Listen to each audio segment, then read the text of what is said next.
Welcome back to our series on electricity and magnetism.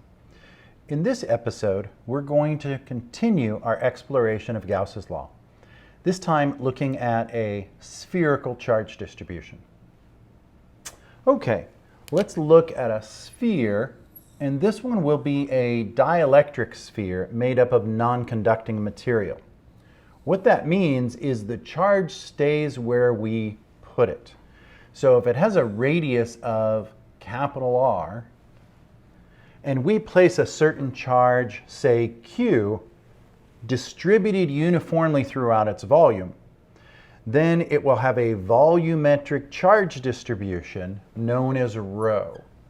Rho will be the distribution of charge throughout the volume, and its ratio is the total charge Q divided by the volume of the sphere. Now we know the volume is going to be 4/3 pi r cubed, but we can hold off on its application for now. Well, clearly this sphere is three-dimensional, so it cuts basically space into two regions.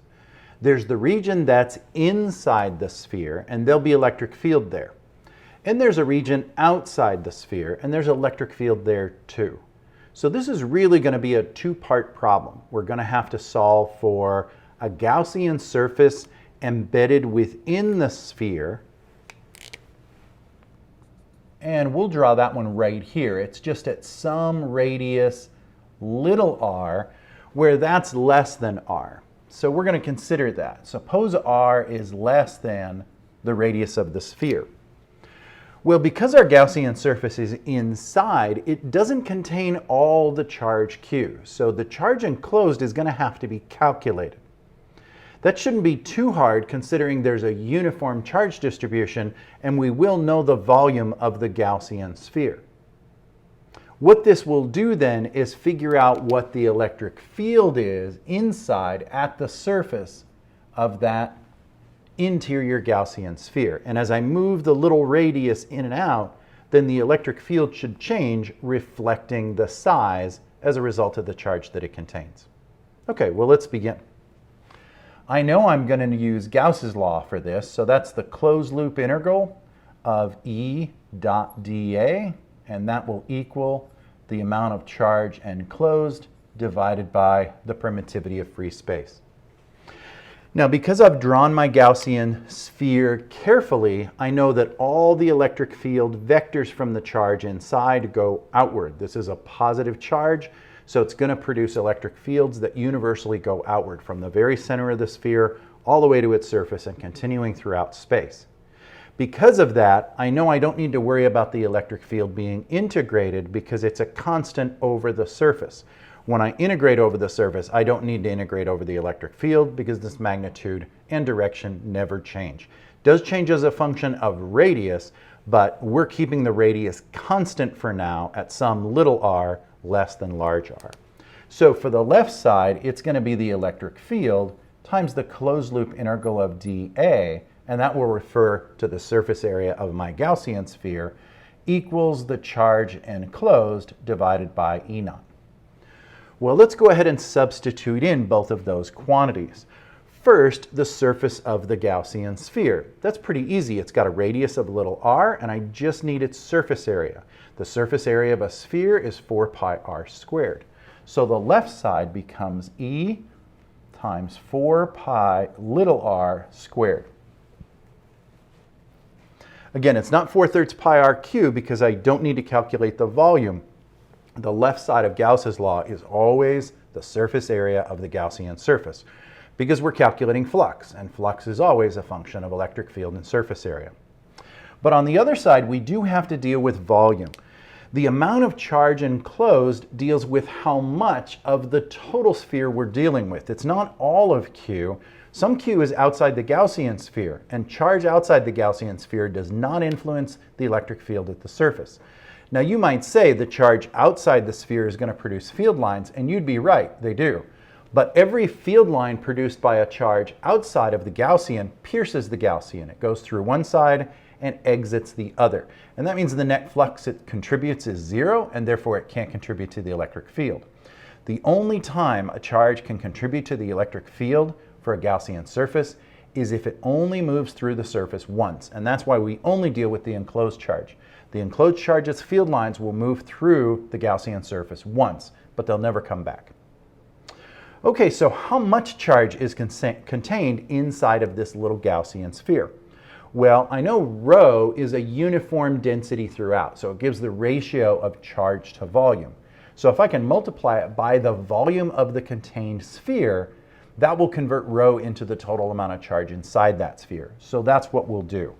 I'm going to multiply rho by the volume of my Gaussian sphere, 4/3 pi little r cubed. And then that all is over E naught. So there it is. I substituted in the total charge inside of the sphere, and we substituted in the surface area of our Gaussian. And now it's time to do what we always do at this step in Gauss's law, and that's to cancel and solve for the electric field. Okay, I can see that I'll have some things canceling. I've got the 4 pi, and it'll cancel on both sides. I've got the r squared on one side and the r cubed on the other. So that will leave an r in the numerator of the far side. In essence, E is already solved for because everything else on the left side cancels. And the electric field inside of a uniform charge distribution is equal to rho r divided by 3 E naught.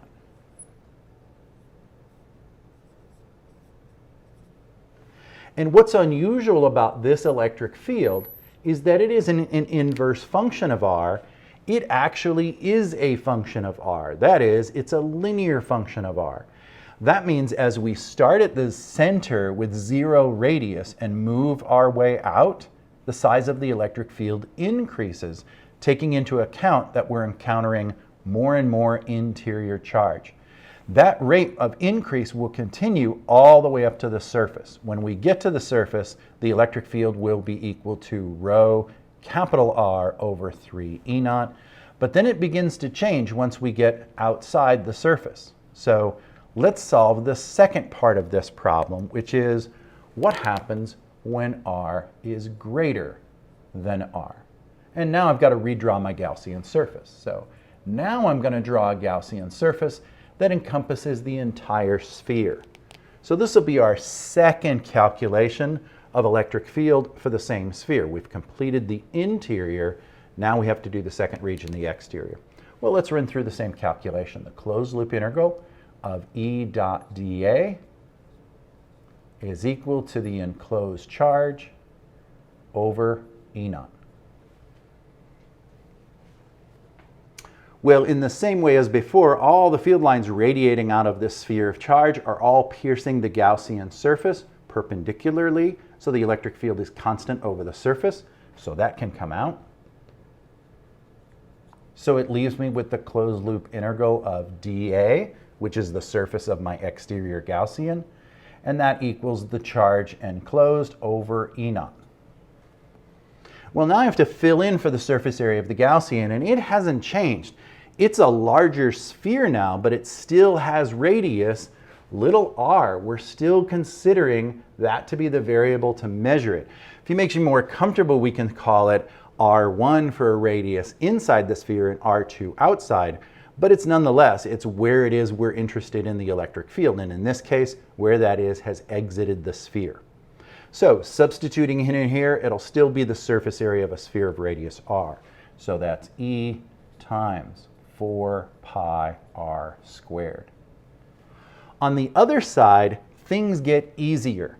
The minute we're outside of the sphere, rho is no longer relevant because when we're outside of the sphere, 100% of the charge is enclosed. Now I could calculate that by taking rho times the volume of the sphere, but I already know what that quantity is. That's Q, the total charge that was distributed through the sphere to begin with. So I can simply write Q as the total charge enclosed. And of course that's over E naught. Now if we look carefully and I do this division, then the electric field is going to be Q over 4 pi r squared E naught. And that should look familiar to you because that's the electric field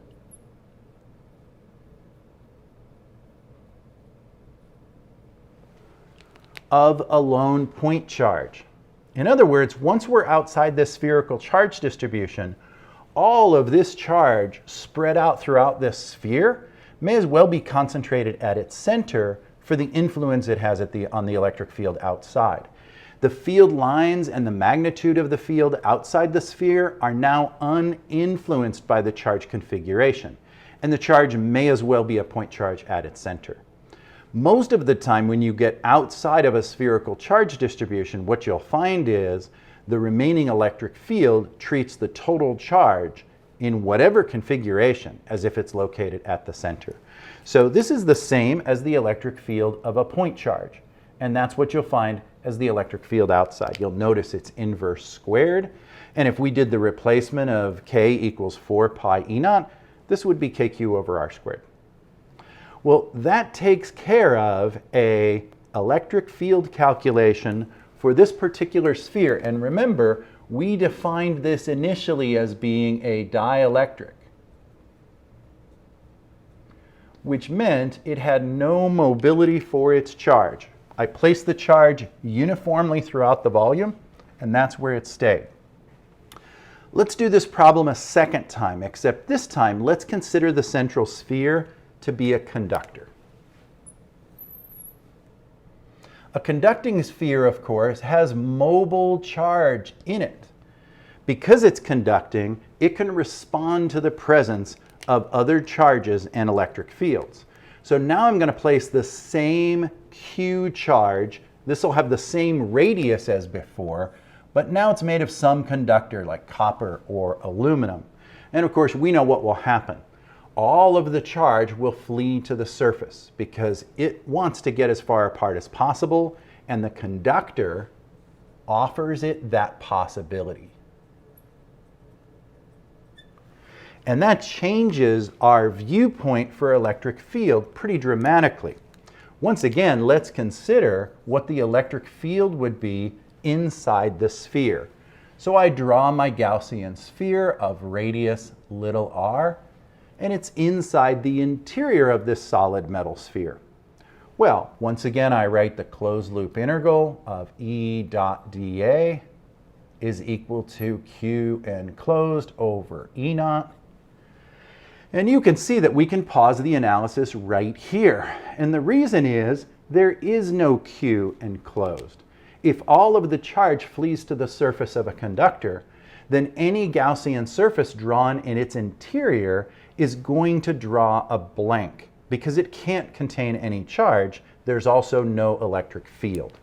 So the electric field inside is equal to 0 because there is no enclosed charge.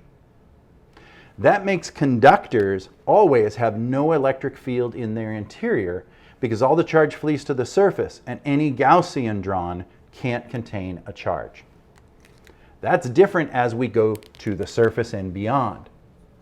For the radius greater than r, so we've now moved outside so that we have a Gaussian surface surrounding our metal charged sphere, very similar to our scenario 2 over here.